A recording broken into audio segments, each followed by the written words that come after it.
Hello বন্ধুরা, তোমরা সবাই কেমন আছো? আশা করি সবাই খুব ভালো আছো, আমরাও ভালো আছি। তো আজকে বৃহস্পতিবার, নিরামিষ।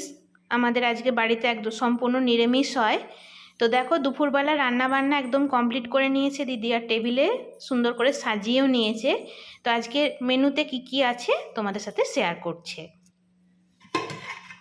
ভাত আছে, এখানে অড়হর ডাল আছে, একদম ঘন করে অড়হর ডাল দেখতেই পাচ্ছ।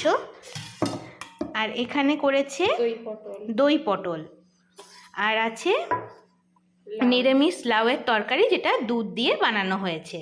তো আজকের এই মেনুই রান্না হয়েছে দেখো, কিন্তু খুবই ভালো টেস্টি। আর তোমরা যদি এই দই পটলের রেসিপিটা যদি তোমরা জানতে চাও, অবশ্যই কমেন্টে জানাবে, আমরা অন্য কোনো ভিডিওতে তোমাদের সাথে শেয়ার করব। যদি ভিডিও ভালো লেগে থাকে অবশ্যই কমেন্ট করবে, লাইক করবে, বেশি বেশি করে ভিডিওগুলো শেয়ার করবে। সবার আগে চ্যানেলটা ফলো করে দিয়ে পাশে থাকা বেল আইকনটা প্রেস করে দেবে। ধন্যবাদ। শুভ দুপুর।